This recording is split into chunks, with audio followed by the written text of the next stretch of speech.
Okay, so I'm going to be talking about comparing two WordPress e-portfolio slash resumes for my um, video.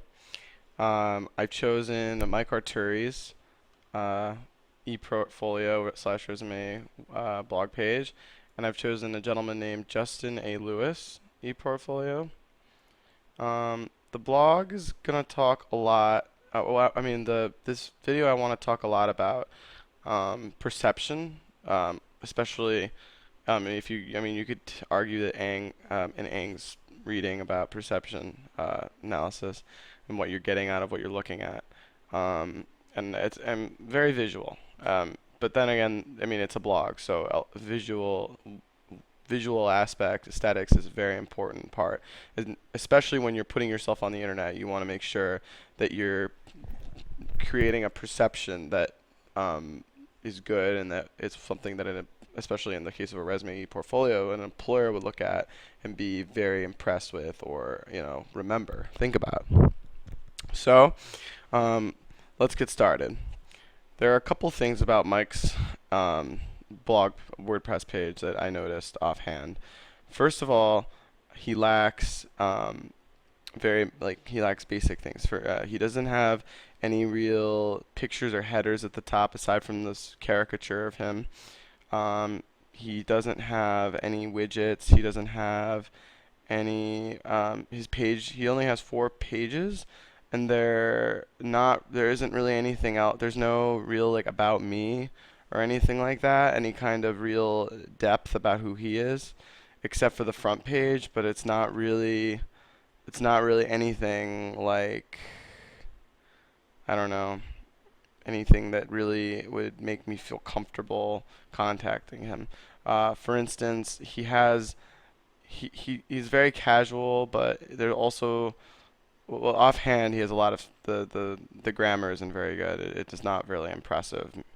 He also has these little things like Steph and I usually hang around the condo, which is crossed out. House watch NCIS crossed out. The middle while eating pizza. Quinoa. We're trying to be healthy these days. Pizza. It just sounds like it's written by like a high schooler.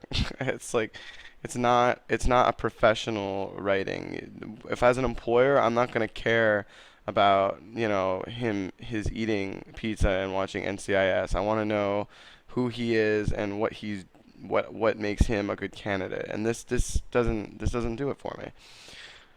So when you go to Justin's page, instantly you see a picture of him. He has a header at the top. It's like looks like a corporate building somewhere, which instantly makes you think of business, professional.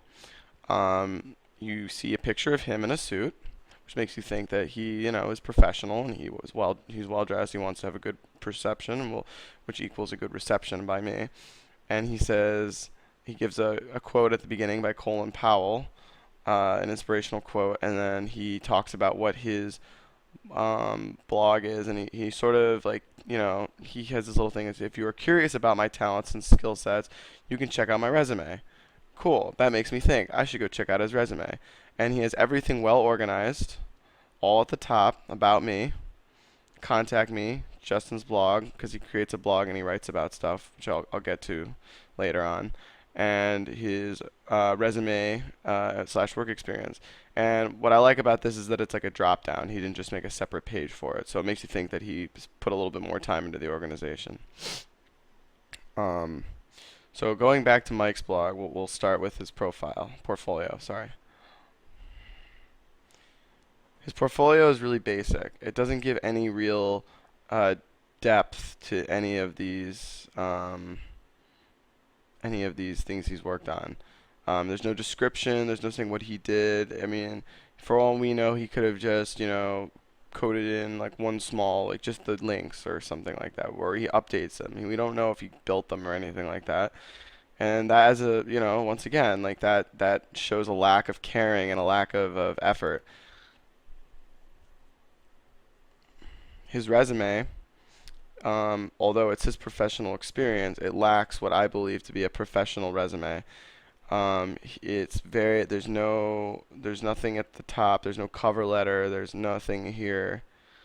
And at the bottom it says his college, and he has an awards and honors. It says he earned Eagle Scout at the bottom in 1997, which I mean is not really that relevant to any of this, especially because he's a software or web designer.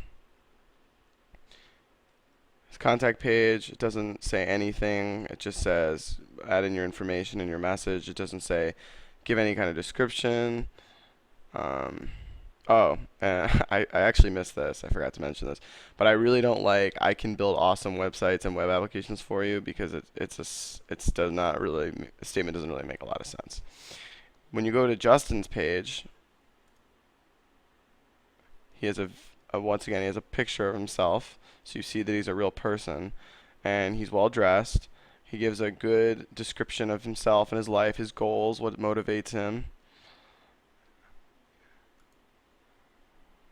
His contact me. Um, Once again, his contact me has a little written part here. It makes you think once again there's a human connection here, and he cares. He says if you wish to reach me, email his school email and his Twitter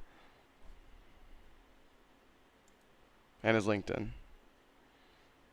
I really like his blog a lot. I think he puts some really funny, cool stuff on here, and as once again, I think that that's a nice touch because it shows that he cares and that he likes to put effort into his work. And it also gives you a little background. It gives you a little bit more idea of who he is based on what he's putting up on here.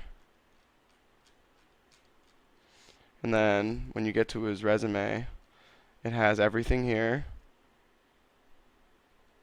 And separated is his detailed work experience, or portfolio, sorry. And it gives you very good descriptions of everything he did. So I like this. So then you can copy and download it. I like that he has widgets on the side. It gives it depth. It gives you links to different types of things. So yeah.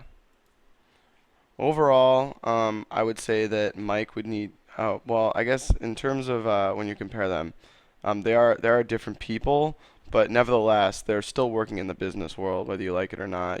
Even IT people who build websites are still working for a business, and you still need to be professional. Um, so yeah, I think that that's a good comparison. I hope you enjoy it. Thanks for watching.